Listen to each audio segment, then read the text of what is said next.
Presidente da República reafirma compromisso de Angola na luta contra o terrorismo e anuncia êxitos na negociação do acordo de parceria entre a OEACP e a União Europeia. João Lourenço discursou há instantes no debate geral da ONU. Angola e Argentina preparam reuniões para aprofundamento da cooperação.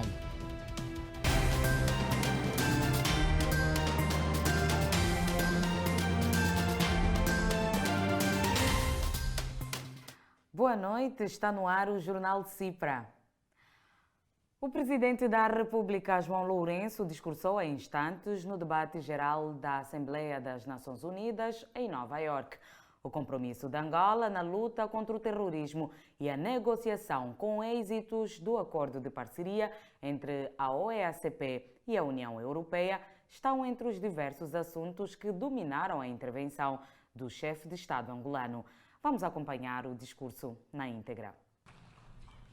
Sua Excelência Denis Francis, Presidente da 78ª Sessão da Assembleia Geral das Nações Unidas, Sua Excelência António Guterres, Secretário-Geral das Nações Unidas, distintos chefes de Estado e de Governo, chefes de delegação,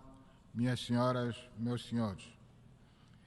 É com grande honra que tomo a palavra nesta magna Assembleia das Nações Unidas, num contexto em que o mundo enfrenta uma situação de elevada complexidade que requer desta nossa organização o reforço do seu papel e das suas capacidades para formular as mais adequadas respostas e assim poder responder aos graves desafios que o mundo enfrenta. Desejo à Sua Excelência Denis Francis os melhores êxitos durante o mandato que passa a exercer desde agora, na qualidade de Presidente da 78ª Sessão da Assembleia Geral das Nações Unidas. Gostaria igualmente de expressar ao Sr. António Guterres, Secretário-Geral das Nações Unidas, os nossos agradecimentos pelo incansável trabalho que tem vindo a realizar em prol da paz e do desenvolvimento em circunstâncias bastante desafiadoras. Excelências, não tendo estado presente na sessão da Assembleia Geral de 2022, não tive a oportunidade de expressar em nome de Angola e dos angolanos as nossas preocupações e visão sobre os problemas que o mundo enfrentava e que se agravaram com o eclodir do conflito entre a Rússia e a Ucrânia naquele mesmo ano. Apesar de se terem feito grandes esforços no caminho da criação de um mundo mais pacífico e próspero, reconhecemos que, passados quase 78 anos desde a fundação da nossa organização, não foi possível construirmos uma base sólida de confiança entre as nações, de modo a evitar-se o surgimento de focos de tensão aqui e ali, que degeneram em conflitos abertos em África, na Ásia, na América Latina, no Médio Oriente e agora na Europa, onde seria pouco expectável que ressurgisse uma guerra de tão grandes proporções como a que ocorre neste momento. A gestão dos interesses a nível global em matéria de segurança, da ciência e tecnologia, bem como dos recursos em termos gerais, de que destaco as matérias-primas estratégicas e as fontes geradoras de energia,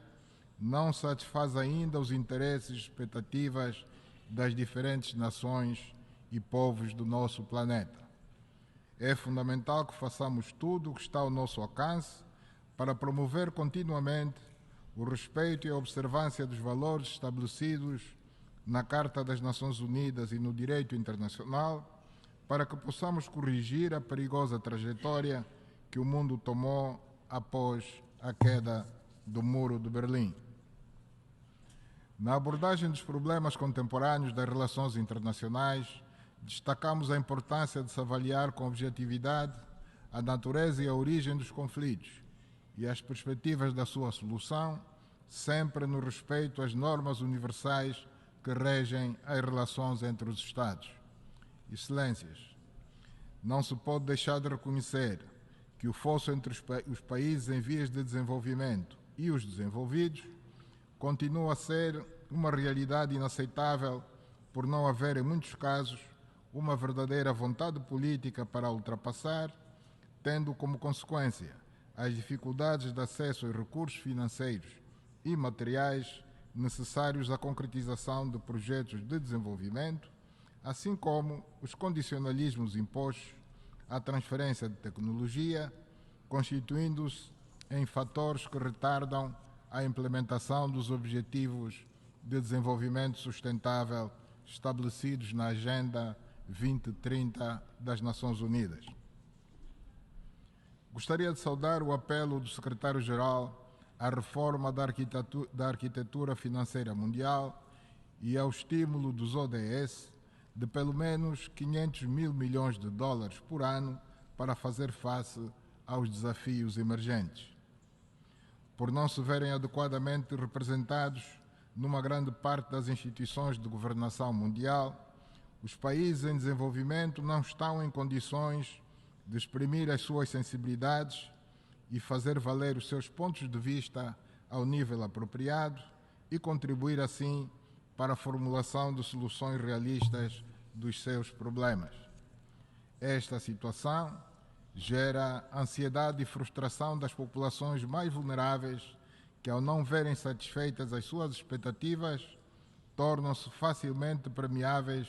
às influências negativas e perigosas para a ordem e a estabilidade dos seus respectivos países. Excelências,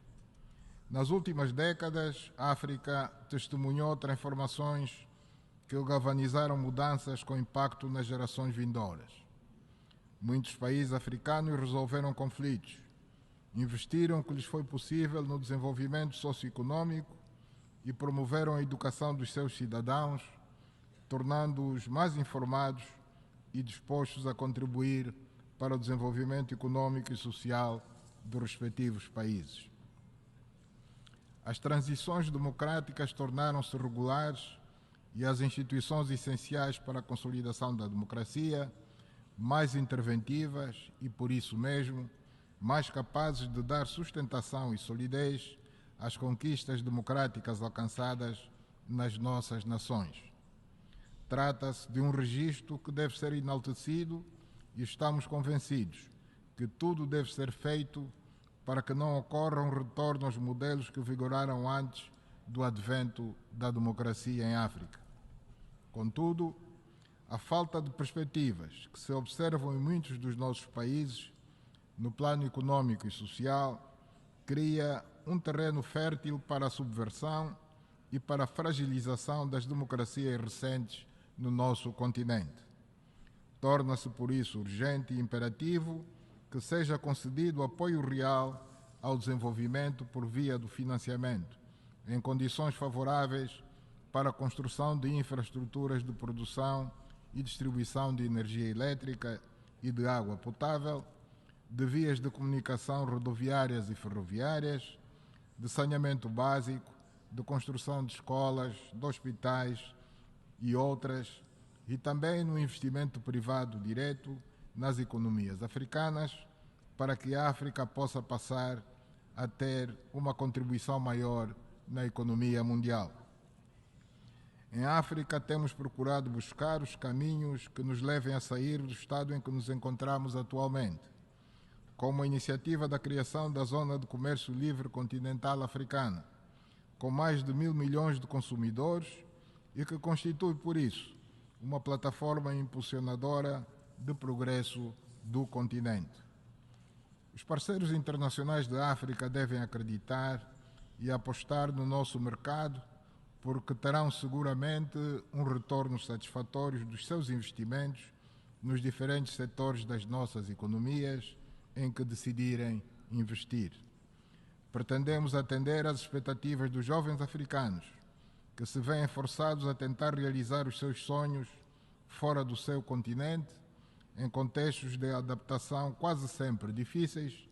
para além do elevado risco de vida que muitos deles enfrentam ao fazerem perigosas travessias no Mediterrâneo. Angola tem-se assumido como promotora do diálogo que, em nossa opinião, não se deve limitar aos espaços políticos e diplomáticos, mas abranger também um vasto leque de protagonistas, designadamente organizações da sociedade civil, empresas e indivíduos, cabendo um lugar de destaque à juventude, verdadeira força motora das transformações que almejamos para garantir o progresso das nossas nações. Foi imbuída deste espírito que Angola decidiu albergar o Fórum Pan-Africano para a Cultura de Paz em África, organizado em parceria com a União Africana e a Unesco, cuja terceira edição realizar-se-á em novembro deste ano em Luanda. O Fórum, também conhecido como Bienal de Luanda, constitui uma plataforma privilegiada de intercâmbio entre diferentes culturas, religiões e modelos sociais, através de sessões interativas e construtivas, para identificar, promover e difundir modelos viáveis e inclusivos de resolução pacífica de conflitos a nível do continente africano, podendo servir como uma referência potencialmente inspiradora para outras regiões do mundo. Excelências, a República de Angola tem procurado contribuir com a sua experiência em termos de construção da paz, da harmonia e da reconciliação nacional para a resolução de conflitos que assolam o continente africano, com especial ênfase para o que ocorre na República Democrática do Congo, onde acreditamos que se poderá construir uma base de confiança entre os beligerantes, que contribua para um abrandamento da tensão na região dos Grandes Lagos e conduza à tão almejada paz. Essas diligências para conter a expansão do terrorismo e outras ações de desestabilização implicam custos financeiros que nem sempre os nossos países estão capazes de suportar e que, por isso, podem comprometer o sucesso das operações de pacificação que se levam a cabo e deitar por terra as esperanças que se alimentam à volta desses processos. É por isso essencial reafirmarmos a necessidade de um financiamento adequado, sustentável e previsível para os esforços na luta contra o terrorismo no continente, pelo que considero oportuno renovarmos o apelo às Nações Unidas, particularmente ao Conselho de Segurança, para a utilização de contribuições fixas para operações de apoio à paz mandatadas pela União Africana. Até há relativamente pouco tempo, a região do Sahel era assolada apenas pela ação de grupos terroristas reforçados por mercenários a soldo, que, tendo encontrado um vazio de poder na Líbia, ali se instalaram e se expandiram para os países vizinhos. A acrescer a esta situação de si já perigosa, eis que mais ou menos na mesma região surgiu uma onda de mudanças inconstitucionais do poder, protagonizadas por militares. Esses novos poderes não devem ser premiados com a possibilidade de partilharem conosco os mesmos palcos políticos, sob pena de estarmos a passar uma mensagem errada, contrária aos princípios que defendemos. Cada vez ficamos mais convencidos da existência de uma mão invisível interessada na desestabilização do nosso continente, apenas preocupados com a expansão de sua esfera de influência, que sabemos não trazer as garantias necessárias para o desenvolvimento econômico e social dos países africanos. A comunidade internacional está preocupada não só com a situação nos países do Sahel, no Corno da África, em Moçambique e na RDC, como também com o conflito no Sudão, que, para além do elevado número de mortos, de feridos, de destruição das infraestruturas do país, provocou um incontável número de deslocados internos e de refugiados, tendo se tornado já numa das maiores catástrofes humanitárias que o mundo conhece e de cujas consequências se ressentem os países vizinhos. O mundo não se pode esquecer também do sofrimento do povo palestino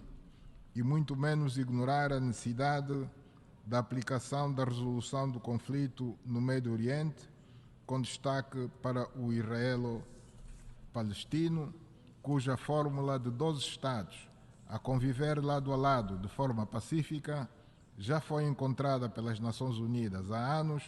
sem que tivesse alguma evolução positiva, carecendo apenas de ser implementada. A comunidade internacional corre o risco de ser acusada de estar a dar tratamento diferente, privilegiado ao conflito na Europa, em detrimento de outros, por estarem no Médio Oriente ou em África, onde o do Sudão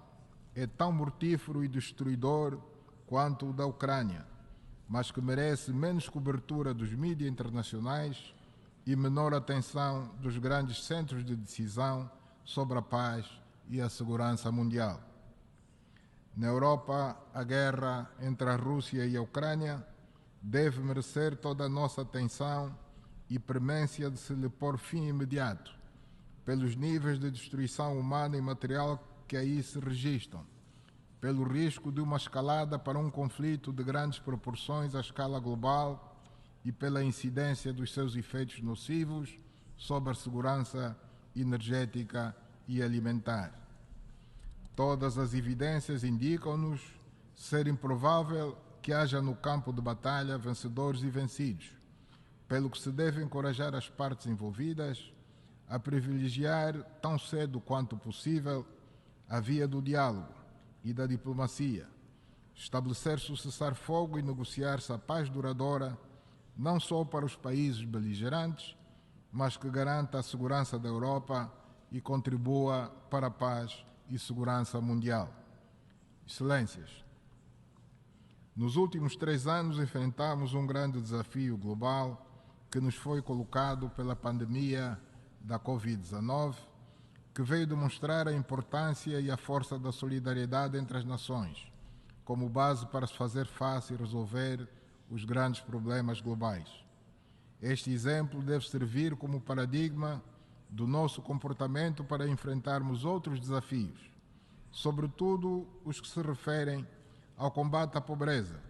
às disparidades entre países em desenvolvimento e os desenvolvidos no domínio da ciência e da tecnologia, que representam, como todos sabemos, fatores importantes e indispensáveis para se impulsionar o desenvolvimento e o bem-estar dos povos do nosso planeta. A coordenação e a articulação entre todas as nações do mundo, que foi a nota dominante no processo do combate à Covid-19, pôs em evidência o papel central das instituições de cariz multilateral. Por isso mesmo,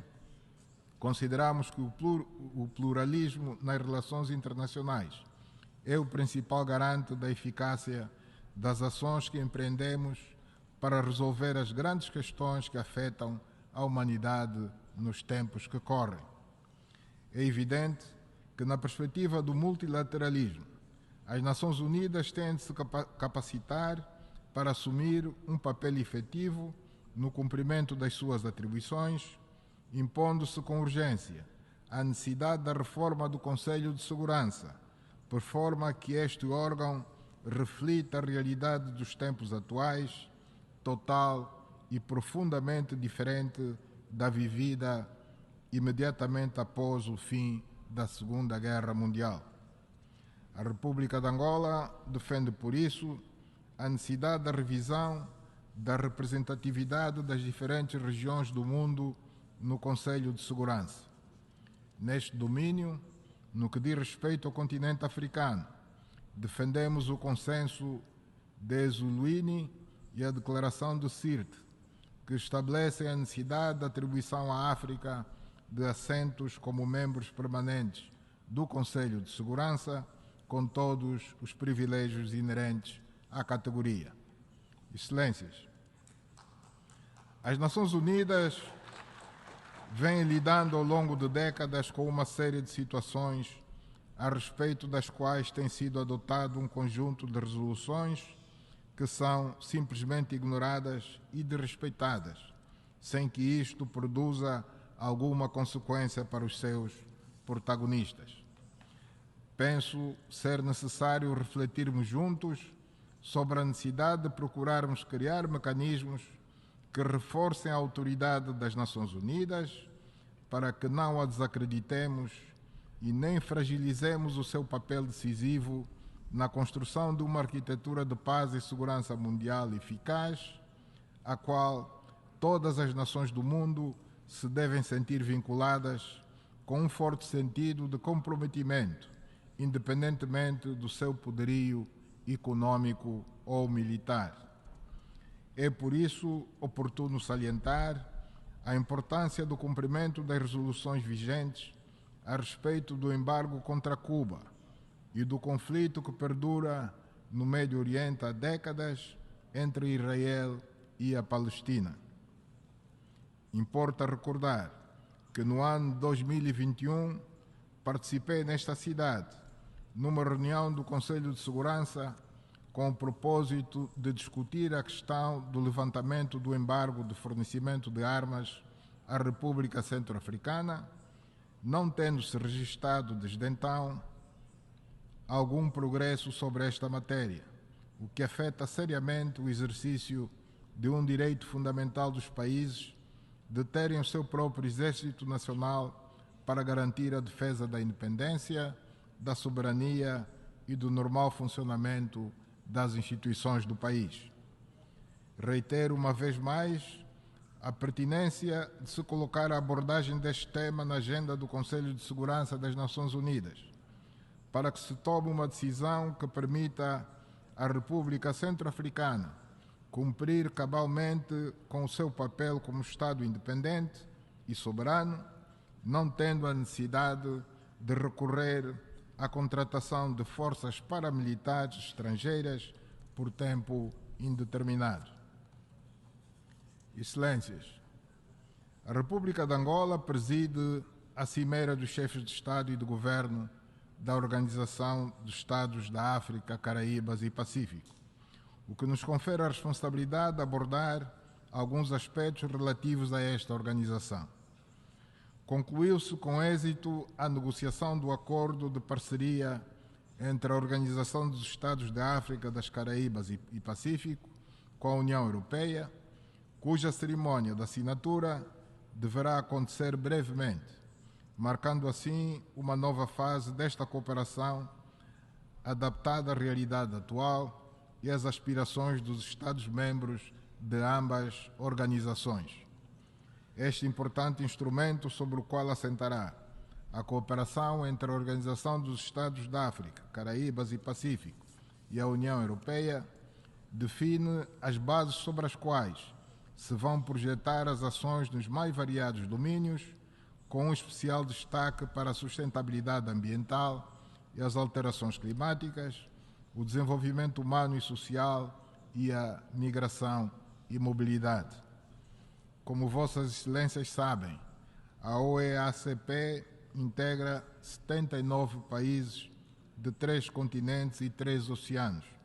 representando um enorme potencial de cooperação para aqueles que estabelecerem parcerias em domínios prioritários para os Estados-membros, gerando assim benefícios recíprocos. Aproveito esta ocasião para lançar um apelo aos investidores, no sentido de olharem para os países da OEACP como um destino seguro e com vantagens importantes para os seus negócios. Excelências, permitam-me ainda aproveitar a oportunidade que esta tribuna nos confere para, em breves palavras, referir-me à questão das alterações climáticas, que representa nos tempos atuais uma preocupação central da humanidade, dos governos e das sociedades de todos os nossos países. A comunidade internacional deve procurar cumprir, dentro do possível, com as promessas que foram feitas nas últimas 2 edições da COP sobre o financiamento para o clima, de modo a que na cimeira da COP28, a ter lugar nos Emirados Árabes Unidos, este tema deixe de absorver uma parte significativa da agenda para que nos possamos debruçar de forma concreta na necessidade da implementação urgente das medidas a tomar com vista à redução dos gases poluentes, reduzir a deflorestação, reduzir o aquecimento global e assim salvarmos o nosso planeta Terra enquanto ainda é tempo. Permitam-me aproveitar esta ocasião para, em nome do governo e do povo angolano, exprimir os nossos profundos sentimentos de pesar às autoridades e aos povos de Marrocos e da Líbia pela perda repentina de milhares de vidas humanas e de valioso patrimônio nacional como consequência de catástrofes naturais. A nossa total solidariedade para com os familiares e próximos que sentem a dor da irreparável perca de entes queridos. Muito obrigado pela vossa atenção. O reforço de relações diplomáticas e econômicas nortearam os encontros que o presidente da República, João Lourenço, manteve em Nova Iorque com os seus homólogos do Quênia, Nigéria e da Letônia. Os encontros tiveram lugar na terça-feira, à margem da 78ª sessão da Assembleia Geral das Nações Unidas, que hoje observa o segundo dia de debate geral. Além dos encontros separados, mantidos com os seus homólogos do Quênia, Nigéria e da Letônia, o chefe de Estado angolano dialogou também na terça-feira com o primeiro-ministro de São Tomé e Príncipe, Patrício Trovoada. O segundo dia de intensa atividade político-diplomática de João Lourenço inscreveu uma audiência a Amos Hochstein, coordenador para infraestruturas e segurança energética da administração do presidente Joe Biden, com quem analisou o investimento norte-americano no corredor do Lobito. No mesmo dia, o presidente da República esteve com a presidente do Parlamento Europeu, Roberta Metsola, e a administradora da Agência Americana para o Desenvolvimento Internacional, Samantha Power. Os diferentes encontros bilaterais do estadista angolano inseriram-se no cumprimento da sua agenda de reforço da diplomacia econômica. As repúblicas de Angola e da Argentina realizam em breve a segunda reunião sobre consultas políticas e a segunda sessão da Comissão Mista Bilateral com vista a redinamizar e aprofundar a cooperação nos diversos domínios. As relações político-diplomáticas e de cooperação entre os dois países foram analisadas esta terça-feira em Nova Iorque, nos Estados Unidos da América, pelo ministro das Relações Exteriores de Angola, Tete António, e o das Relações Exteriores, Comércio Internacional e Culto da Argentina, Santiago Andrés Cafiero, à margem da 78ª sessão da Assembleia Geral das Nações Unidas. Angola e a Argentina realizaram a última reunião sobre consultas políticas em 2012, em Luanda, e a sessão da Comissão Mista Bilateral em 2009, em Buenos Aires. Os dois países acordaram instrumentos jurídicos que precisam de ser finalizados. Ambos os Estados estabeleceram as suas relações político-diplomáticas a 27 de agosto de 1985, data que marcou o início de um relacionamento institucional fluido e com benefícios recíprocos. O pedido de adesão de Angola como membro observador e a cooperação com a Organização Internacional da Francofonia dominaram o encontro entre o ministro das Relações Exteriores e a secretária-geral desta instituição. A candidatura de Angola, membro observador da Organização Internacional da Francofonia, foi oficializada 15 de maio de 2019 em Paris, França. A Organização Internacional da Francofonia é uma instituição internacional que representa países e regiões onde o francês é a principal língua, tem maior número de falantes e a cultura francesa é forte. A organização compreende 88 Estados-membros e governos, dos quais 54 membros plenos, 7 associados e 27 observadores. As ações da Organização Internacional da Francofonia estão programadas para um período de 4 anos e são financiadas por contribuições dos seus membros. Com esta informação, chegamos ao fim de mais uma edição do Jornal Cipra. Amanhã voltamos com mais notícias. Boa noite.